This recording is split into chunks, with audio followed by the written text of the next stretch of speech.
Salut les Gen X, c'est Tristan Demers, co-auteur avec Jean-Sébastien Girard du livre documentaire Québec 80, paru juste avant les fêtes. Restez à l'écoute de Playback 80 puisque Pat et Audrey vont vous faire tirer bientôt une copie qu'on a dédicacée, Jean-Sébastien et moi, juste pour vous. Vous allez vous amuser avec ça. Bon, personnellement, je vous ferais bien tirer une casquette de Steinberg ou mon jeu de Simon. Mais j'y tiens trop. Alors, on va s'arrêter au livre.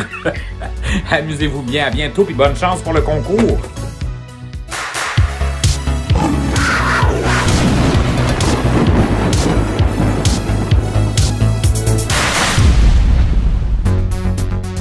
Salutations les Gen X et nos playbackeux et nos playbackeuses. Ici Pat. Et Audrey. Et bienvenue à Playback 80, cette chaîne où l'on traite exclusivement de la pop culture des années 80. Et si ce genre de contenu vous interpelle ou si vous aimez tout simplement vous rappeler des bons souvenirs de l'époque, n'hésitez surtout pas à vous abonner à notre chaîne. Donc aujourd'hui, on a une émission très spéciale. Je vous en parle un petit peu plus tard dans quelques minutes. Mais tout d'abord, une mention très spéciale à un artiste, illustrateur, animateur et BDiste. Je parle bien évidemment de Tristan Demers qui a ouvert notre émission. Tristan, qui est co-auteur du livre Québec 80 avec l'autre auteur qui s'appelle Jean-Sébastien Girard. Un livre qui est paru en novembre dernier aux éditions de l'Homme. Un livre que j'avais demandé pour Noël. Et qu'il a reçu. Oui, parce que j'ai été sage en 2021. C'est un livre qu'on a lu tous les deux. Oui. Et qu'on a absolument dévoré. En une soirée, j'ai vraiment passé au travers du livre. C'est un livre qui nous rappelle plein de souvenirs, puis d'autres que moi j'avais complètement oubliés. Ça parle vraiment de tout. Ça peut tout ce que vous pouvez penser en lien aux années 80, comme ça parle du cinéma, ça parle des pubs, ça parle de télé, politique, musique, you name it. Un livre qui est très haut en couleur, très fidèle à cette folle décennie. Et il y a plusieurs entrevues avec plusieurs personnalités. On pense à Jean-Pierre Coallier, il y a Sonia Benezra, Martine Saint-Clair, René Simard. Mon Dieu. Et j'en passe. C'est vraiment le fun. Puis c'est ça. C'est un must pour tous les générations X. Et quand on pense Québec 80, Playback 80, ça fit. C'est comme une évidence, un match made in heaven, comme on dit. Ça a été comme un no-brainer pour nous de travailler ensemble. Alors, Tristan a eu l'énorme gentillesse de nous donner un exemplaire de son livre autographié par Tristan et Jean-Sébastien Girard qu'on va faire tirer lors de cet épisode-ci. Donc, c'est fort simple, vous avez juste à écouter notre émission. On va vous revenir avec de plus amples détails tout au long de l'émission, un petit peu plus tard. Donc, restez des nôtres pour savoir comment y participer. Donc, on va enchaîner tout de suite avec le sujet de l'émission. Nous, on a décidé, moi et Audrey, de faire quelque chose de nouveau. C'est une première à Playback 80. En fait, on a décidé de demander à quelques-uns de nos abonnés de nous faire une vidéo qui parle des années 80, qui disent pourquoi, comme Pat et moi, ils trippent autant sur cette décennie-là. Qu'est-ce qui les rend accros? Pourquoi ils restent accrochés à cette époque-là. Cette époque-là. Puis c'est pas un exercice facile, j'en conviens, de décrire une époque ou une décennie entière en peu de mots et en peu de temps. C'est vraiment pas facile, mais vous avez livré la marchandise et on vous en remercie énormément. Vraiment. Ouais. En fait, c'est comme un genre de Vox Pop Playback 80 à la Musique Plus. Donc, on va regarder quelques-uns de vos témoignages. On commence ça tout de suite. Salut, moi c'est Annie. Je travaille comme coordonnatrice d'un organisme communautaire et je suis fan des années 80. Pourquoi les années 80? Parce que je suis née en 77, donc je les ai vécues au complet les années 80. Tous mes souvenirs d'enfance puis d'adolescence sont reliés à ces années-là. Tu sais, d'abord les jouets, les jeux. C'est sûr que les poupées Bouchou, les Kalinours, les Transformers et le fameux premier Nintendo, j'y ai joué des heures de temps. Ensuite, les films, plein de films cultes qui sont sortis de ces années-là. Moi, il y a des films que je réécoute d'année en année, que j'ai fait écouter à mes enfants. Puis maintenant, on se parle des fois avec des répliques de ces films-là. Tu sais, je pense à Labyrinthe là, avec David Bowie, Beetlejuice, Retour vers le futur, qui sont des super bons films, à mon avis. Mais la meilleure chose des années 80, c'était la musique. La musique, je trouve que c'était de la musique qui était rassembleuse.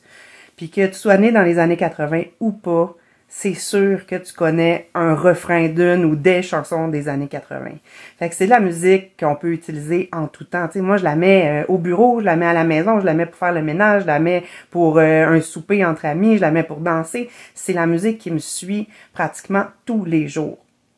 Fait que des groupes que j'écoute encore régulièrement de ces années-là.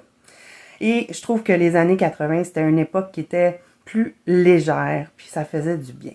Fait que c'est pour ça que j'aime les années 80. Pourquoi je suis nostalgique des années 80? C'est simple, la musique. Ça, c'est beaucoup. La musique, étant moi-même musicien, étant disquaire maintenant, ça a toujours été ça, qui a toujours été premier dans ma vie, tout ce qui était musique. Je me souviens d'avoir écouté Vidéo Star dans le temps, avant Musique Plus, quand il y avait des vidéoclips, puis que ça n'existait pas encore, le Musique Plus pour les passer. TVA avait qui s'appelait Télémétropole dans ce temps-là, avait une émission d'à peu près une demi-heure, 1 heure, ce qui passait des vidéoclips, puis c'était vraiment des titres, ils passaient des groupes là, extraordinaires, des groupes comme U2, qui ont révolutionné beaucoup de choses avec leur musique. Des groupes comme Bon Jovi, qui est très populaire au Québec. Des groupes comme au Québec et ailleurs, des groupes comme Iron Maiden, qui est d'ailleurs un de mes albums préférés en passant. La musique est venue nous chercher. La musique a été révolutionnaire. La musique a toujours fait qu'est-ce que on était le mieux. Comment qu'on sentait cette musique-là est venue nous chercher. Rentrer dans notre âme puis être encore là. Ça a toujours été comme ça, puis c'est pour ça que j'ai voulu en vendre maintenant, puis que j'en ai joué dans le temps. Des groupes comme Aerosmith, des groupes comme Def Leppard, des groupes comme Metallica ont toujours été là, puis ont toujours été là dans mon cœur depuis les années 80, et puis ça a bercé mon enfance, puis ça va bercer probablement le restant de ma vie. C'est ça pour moi, les années 80. Salut playbackeux, playbackeuses. Il y a beaucoup de choses, moi, qui me rendent nostalgique dans les années 80, bien sûr, mais le plus, c'était vraiment de m'installer et d'écouter un film, que ce soit une nouveauté ou un film que j'ai déjà vu plusieurs fois. Il y a tellement de bons films qui se sont faits dans ces années-là, qui encore aujourd'hui vieillissent très bien. Pat et Audrey nous ont fait un top 10. Bravo à vous deux. Moi, ça serait plus un top 20 ou un top 50, tellement il y en a. Aller dans un club vidéo, my God, ça me manque. Passer du temps à faire le tour du club vidéo pour finalement relouer le même film que j'avais loué la veille ou la semaine d'avant. Aujourd'hui, mon gars, il a l'âge que j'avais quand j'ai découvert ces films-là. J'y ai fait écouter plein de films, puis heureusement, il trippe bien gros. Il a eu sa passe Ghostbusters quand il avait 5-6 ans, il m'a même fait une sonnerie de téléphone. Je me souviendrai toujours de la fois où il me dit papa, toi t'es chanceux d'être né dans ces années-là, parce que j'aurais aimé ça être moi né dans ces années-là, parce que c'est vraiment là que vous avez eu les meilleurs films. Ah, bravo jeune Padawan, t'as tout compris. Il y a une autre affaire aussi que j'aimais bien, c'était une espèce d'émission de variété, je sais pas si vous vous souvenez, c'était animé par une certaine Lisette. Je sais pas ce qu'elle avait. Oh, excusez, j'ai un téléphone. C'est mon gars. Allô? Oui. Quoi? Les Goonies? Là, ça fait 15 fois qu'on le voit. Ben oui, c'est bon. Ok, j'arrive. Ciao. Bon, c'est mon gars. Il veut qu'on écoute les Goonies encore. Je sais bien pas pourquoi. Salut! C'était donc ben le fun de vous voir. J'ai tripé. Je sais que c'est pas facile de se filmer. On bafouille, on s'aime pas. C'est difficile, mais honnêtement, je vous lève mon chapeau, là, vous avez été sacoche. C'est vraiment cool. Merci à vous. Donc, on va continuer un petit peu plus tard avec d'autres témoignages. Mais tout d'abord, on va vous parler du concours pour gagner votre copie de Québec 80. En plus, c'est une copie autographiée par les deux auteurs, Tristan Demers et Jean-Sébastien Gérard. C'est fort simple. Il y a 2 choses à faire pour participer. Tout d'abord, vous devez être abonné à notre chaîne. Si vous ne l'êtes pas encore, faites-le maintenant en cliquant l'onglet s'abonner juste en dessous de notre vidéo. Deuxième chose, on va vous poser une simple petite question. Puis c'est une question à choix multiple. Donc, la question est la suivante. Qu'est-ce qui vous a le plus marqué des années 80? A. La musique. B. Les films. C. Les jouets. Ou D. La mode.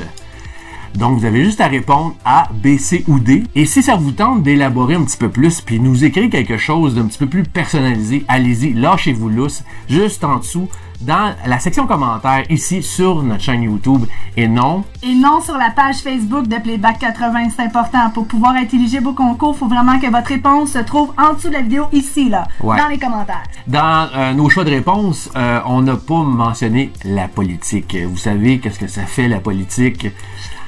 Ça divise, et on le voit plus que jamais maintenant. Donc, ici, à Playback, le mot le dit, play. On s'amuse ici. C'est pas pour se diviser, mais pour se réunir. Ici, c'est comme si on décidait de parler de la religion. Non, c'est un gros nom ici, là. Je vous répète la question. Qu'est-ce qui vous a le plus marqué des années 80? A, la musique. B, les films. C, les jouets. Ou D, la mode. Est-ce qu'on peut répondre toutes ces réponses? Oui! Parce que j'aurais bien de la misère à choisir. Oui, vous pouvez répondre toutes ces réponses, aucun problème. L'important, c'est de répondre et laisser votre commentaire en dessous de la vidéo. Si ça vous tente de laisser quelque chose de vraiment personnel et élaborer quelque chose... Ben, lâchez-vous là, si on aime ça vous lire. Oui, on adore vous lire et de vous répondre en plus. Si vous aimez notre vidéo jusqu'à présent, n'hésitez surtout pas à nous faire un petit thumbs up, juste à cliquer le petit pouce. Fait qu'on va enchaîner tout de suite avec d'autres témoignages et on commence ça tout de suite avec nul autre que Tristan Demers. Salut tout le monde, je suis dans mon grenier avec mon coloc. Salut mon beau E.T. qui est avec moi, comme vous le voyez, fan des années 80, content de vous jaser. Je m'appelle Tristan, je suis BDiste, animateur. Qu'est-ce que je fais d'illustration, évidemment? J'anime des émissions jeunesse. On me connaît pour mes BD Gargouille, entre autres, mon personnage que j'ai créé en 83. On peut pas être plus années 80 que ça. Et j'ai publié il y a pas très longtemps mon livre Québec 80 avec mon collègue Jean-Sébastien Girard, que vous connaissez déjà à la radio et souvent à la télé de Radio-Canada. On s'est amusé à fouiner, à concocter dans notre décennie préférée, la vôtre également. Il y a plein d'entrevues là-dedans, 13 personnalités qui nous parlent de leur rapport avec les années 80.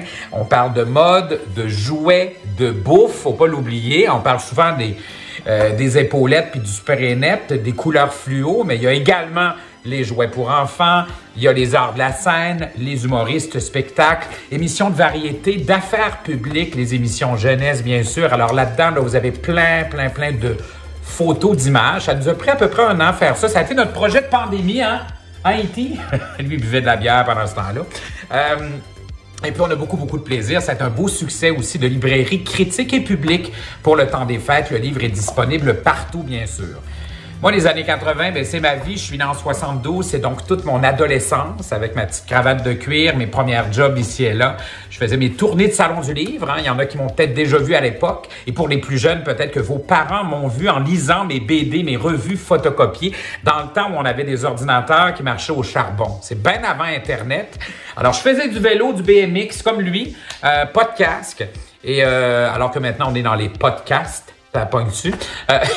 Et puis, j'ai même une collection de bébelles, des pierres à feu. J'ai plein de choses à la maison, bien sûr, des jouets et tout ça. Ben, je suis resté un peu adolescent, je l'avoue. Donc, voilà. Qu'est-ce que j'aime des années 80? C'est cette liberté-là, je pense. C'est-à-dire qu'on était dans une... Puis on le voit avec nos artistes aussi qui ont collaboré à notre projet de livre, Jean-Sébastien et moi. C'est que les artistes le disent, hein. C'est que dans le fond, on pouvait s'exprimer par notre art sans trop se préoccuper de ceux qui aimaient pas ça parce qu'on était juste pas au courant. Il y a personne qui a envoyé des menaces de mort à Joe Bocan parce qu'elle portait un bustier en cône, comprends-tu? Il y a personne qui se serait déplacé pour lui écrire une lettre de bêtise, prendre le temps de la poster, d'acheter un timbre. Tu sais, tu as le temps de dépomper, contrairement maintenant avec les réseaux sociaux, où c'est facile de dire à quelqu'un « Pends-toi donc, j'ai pas aimé ton disque ». Dans le temps, j'ai l'impression que les producteurs, l'espèce de relation qu'on avait avec la part de risque n'était pas la même du tout. Donc, les artistes se lâchaient lousse. Il y avait quelque chose de très théâtral aussi. On parlait pas d'identité de genre non-binaire et ainsi de suite à l'époque, mais étrangement, même les groupes hard rock hyper hétéro étaient méga maquillés. Moi, je me suis jamais demandé si Boy George était aux hommes. J'étais juste content de l'écouter. Et puis, alors que maintenant, ben, c'est drôle, on a socialement accepté, et par chance d'ailleurs, la diversité sexuelle ou d'orientation, bon, de genre, d'identité, tout ça. Mais à quelque part, un gars reste un gars, une fille. En tout cas, il n'y a pas tant de gars qui se mettent du eyeliner, qui se maquillent, puis qui ont... Oui, mais pas tant dans les groupes se disant rock hétérosexuel avec des filles habillées en lycra dans le vidéoclip. Comprends-tu? C'était weird, cette espèce d'androgynie typique des années 80 où... alors moi, j'essaie de comprendre pourquoi, là, puisqu'on en parlait moins, comment ça se fait que tout le monde... Je pense qu'on était dans une époque très théâtrale où justement on était moins dans le regard des autres ou de ceux qui aimaient pas ce qu'on faisait. Il y avait des créneaux qui se développaient, puis dans le fond, j'écoutais du Dépêche Mode, je me mettais du crayon noir sur les yeux. Bon, j'avais pas ses beaux yeux à lui, bien sûr. Mais, sans le caoutchouc pareil, hein? On dira ce qu'on voudra. L'odeur de la puberté, j'imagine. Donc... Tout ça pour dire que ce qui est le fun, c'est qu'on réalise qu'à l'époque, tout le monde y allait vraiment all-in, comme on dit. Et puis, les artistes se sont laissés aller. Ça, c'est bien cool. Alors, j'ai hâte qu'on revienne un peu à ça, cette espèce de non-censure où on se laisse aller au niveau créatif à être ce qu'on est vraiment. On le dit beaucoup, mais puisque les réseaux sociaux puis tout le reste, je suis comme pas certain qu'on ait autant de liberté que ça. Il y a toujours un groupe social à quelque part qui est pas d'accord avec ce qu'on a envie de pitcher finalement artistiquement. Alors voilà, vive les années 80! Merci d'avoir été à l'écoute et puis je vous invite à continuer à triper sur cette belle décennie-là. Allez faire un tour en librairie Québec 80, la pop culture pour les irréductibles nostalgiques du cube Rubik, des vêtements fluo et de peau de banane. Dis salut, toi. Attends un peu. Mais non, attends un peu. Aga, avec le doigt. Salut! Bye! Quand on me demande pourquoi je suis nostalgique des années 80, c'est super facile à comprendre. Je suis née en 1967, donc on s'entend qu'en 1985, j'ai eu 18 ans. Donc la première partie de la décennie, j'étais une adolescente, puis la deuxième partie, j'étais une adulte. On s'entend que dans ce laps de temps-là, on a envie beaucoup d'émotions, on est en plein changement. C'était un temps où est-ce que tout était éclaté, tout était plus grand que nature, les couleurs, la musique, les bands. C'était vraiment une super belle période de ma vie. Mais je pense que le pourquoi j'ai autant aimé les années 80, c'est que j'adorais danser. J'étais une fille là, de discothèque. On courait les discothèques à travers le Québec. Donc, on embarquait sur la piste de danse à 10 h, on débarquait à 3 h. Fait que c'est certain que les chansons, on les vivait, on les chantait, on les apprenait par cœur, puis on les appliquait partout dans notre vie. Ils nous suivaient partout. Si j'avais à choisir deux événements des années 80 qui m'ont marqué, deux événements musicaux, premièrement, le show de Michael Jackson à Montréal, c'était grandiose, c'était mon premier show. Deuxièmement, à mes 18 ans, on est dans un bar, la musique joue. La première chanson qui est partie, c'est Everybody Wants to Rule the World de Tears for Fears. Et je sais pas si vous vous souvenez, mais les paroles étaient Welcome to your life. Welcome to your life. Quand t'arrives à minuit, 18 ans, cette chanson-là, on part, on s'entend que tu dis, ça peut pas être mieux que ça. Vive les années 80. Salut mes cousins, salut mes cousines. Je m'appelle Seb, je suis honoré mais à la fois terrifié de vous faire cette première petite vidéo de mon coin de France et vous montrer un petit peu mes quelques goodies. Patrick et Audrey me font l'honneur de faire cette petite vidéo pour vous montrer un petit peu ma modeste collection de robots et bien sûr de Goldorak que vous connaissez tous par cœur. J'espère que ça vous plaira et que vous continuerez à bien suivre les émissions de Patrick et Audrey. En vous remerciant d'avoir pris quelques secondes pour regarder. Je vous dis à bientôt. Bisous. De retour avec Pat et Audrey et merci à vous d'avoir participé à notre Vox Pop Playback 80. C'est vraiment génial de vous regarder, j'adore ça. Ouais. À la limite, c'est quasiment touchant. Puis Tristan, tout ce que tu nous as partagé, là, je vais te dire tout de suite, là, je suis à 100% en accord avec toi. Tellement, là, si j'avais voulu le dire, c'est exactement comme ça que je l'aurais dit. C'est comme si tu avais été dans ma tête puis que... Alors, on n'a pas pu le dire, on n'a pas pu le dire mieux, tu l'as dit à notre place. Alors, nous aussi, on a décidé de se prêter au jeu. Je te laisse commencer, Audrey. Parfait, parfait. Donc, moi, j'ai décidé de vous parler, pas d'un truc spécifique, mais d'aller plus en général, puis je suis sûre que vous allez tous vous retrouver dans ce que je vais dire. Pour commencer, j'ai envie de parler de la vie sociale. On avait une vraie vie sociale dans le temps. Quand on voulait voir nos amis, il fallait prendre le téléphone, signaler, appeler. Sinon, on prenait... Cogner à la porte. On prenait nos bicycles, BMX, les 10 vitesses, les sièges bananes. On allait cogner, ça tentait de venir. Puis chez nous, on se retrouvait tout au parc, une grosse gang. On s'organisait des jeux. Puis moi, quand c'était le temps de dîner puis souper, ma mère, elle sifflait. Moi aussi, mon père. Fait que là, tout le monde le savait. Hey, Audrey, Gigi, elle a sifflé, c'est l'heure de dîner, c'est l'heure de souper. Puis je te jure qu'on mangeait à la vitesse éclair parce qu'on avait hâte de retourner dehors pour 15 jouer. minutes. Ça, c'était été comme hiver. On était toujours dehors. Puis je trouve ça plate parce que je trouve qu'aujourd'hui, les plus jeunes, puis même les plus vieux, là, on est rendus paresseux. Tout se fait à portée de main, dans ton bain, dans ton lit, sur ton divan. L'automatisme. T'écris, tu colles une pizza avec Alexa. Puis comme exemple, cette semaine, mon fils me dit « Maman, j'ai passé la journée avec mes amis. » J'étais comme « Ah oui? » Ah oui? Mais dans ses oreilles, parce qu'il a passé la journée à jouer sa PlayStation avec ses chums. Mais lui, il a passé une super belle journée. Là, puis je suis comme « Caroline, hein? On est loin de ce que nous autres, on faisait. Nous autres, quand on rentrait d'une journée dehors avec nos amis, là, 8 heures, on était brûlés. Fatigués, mort. » L'autre aussi point que j'avais envie de vous parler, vous commencez à me connaître un peu, la musique. Moi, chez nous, là, ici, c'est que la musique des années 80 qui joue, tellement que, pour vrai, là, je suis pas bonne dans les hits de l'heure, dans les chanteurs, les chanteuses, là, les filles à la job m'en parlent, ma fille m'en parle, tu connais-tu tel chanteur? Mais je suis pas bonne. Et j'adore les années 80, puis on s'entend-tu que dans ce temps-là, mettons, là, un slow. Quand ça partait, là, tu sais, une balade, là, elle était tellement bonne qu'elle nous serrait le cœur, puis on en avait la chair de poule, puis une toune rock quand elle partait, c'était bon. Aujourd'hui, je trouve ça plate, tu sais, plate comme dans le sens flat. Ça revient souvent dans tout ce que vous avez témoigné, c'est la musique. La musique vraiment, la qualité de la musique à l'époque, je veux dire, les arrangements, c'était beaucoup plus recherché. Tu sais, ça modulait. Le refrain, il arrivait pas après 30 secondes, mais il arrivait après 2 minutes. Il se faisait attendre. On avait le temps de builder la toune. Puis c'est ça, c'est que niveau harmonique et tout ça, c'était beaucoup plus recherché. Tu sais, on parle de 3 accords souvent, là.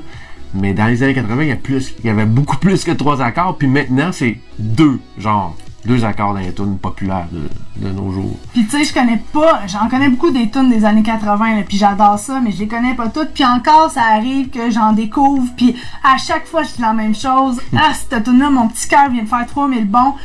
On est vraiment des petits vieux, des vrais de vrais. Des vrais vieux. Dans notre temps, c'était bien plus le fun.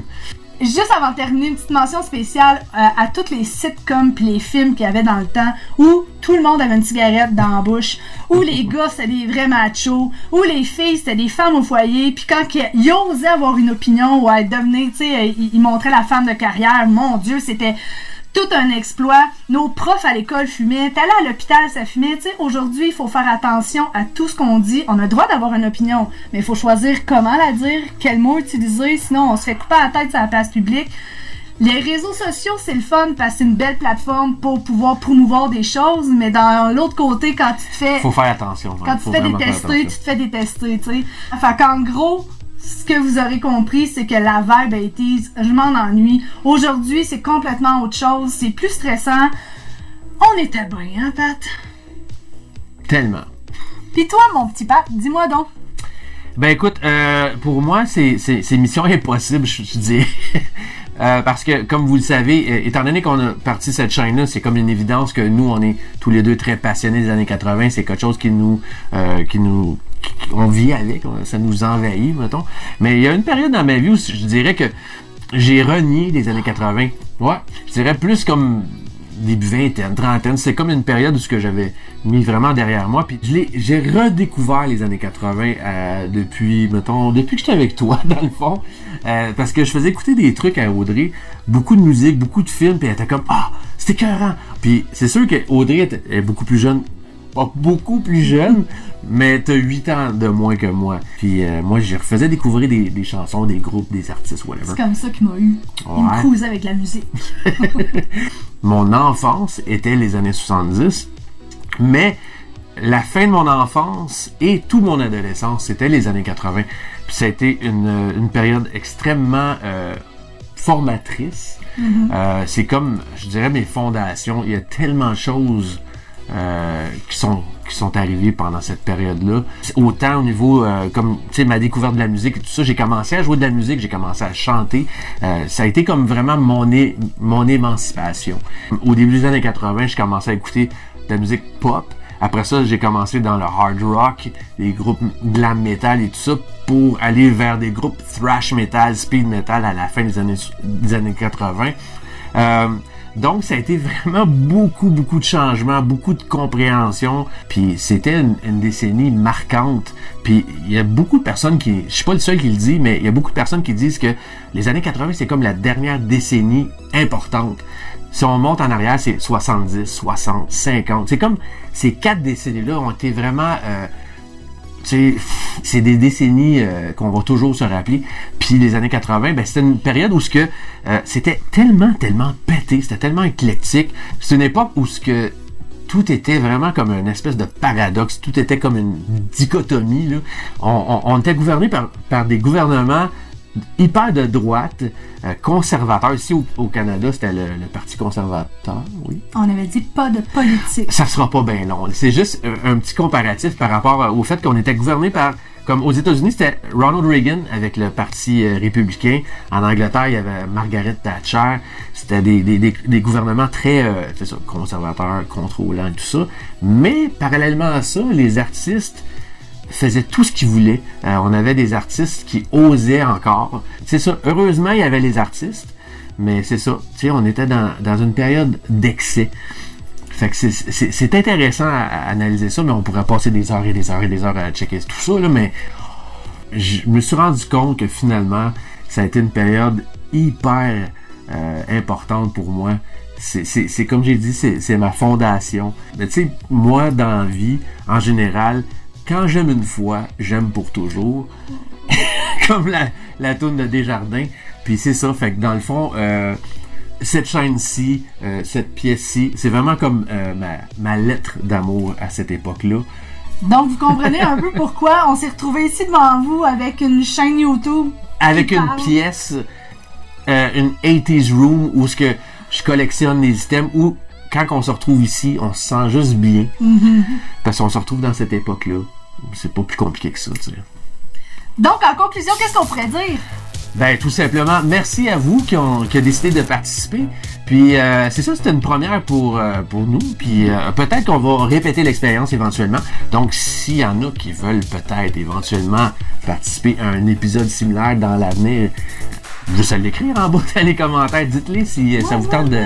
Ouais. Merci à ceux qui ont participé. Merci à toi, Tristan. Et n'oubliez pas le concours. Ce qui est important, c'est d'être abonné à notre page et surtout de répondre à la question à choix multiple qu'on vous a posée un peu plus tôt, qui est... Qu'est-ce qui vous a le plus marqué des années 80? A, la musique. B, le cinéma. C, les jouets. Et D, la mode. Donc, vous devez répondre sous la vidéo, ici sur la page YouTube et non sur la page Facebook Playback 80, pardon. Pour être éligible, il faut vraiment vous retrouver ici, là.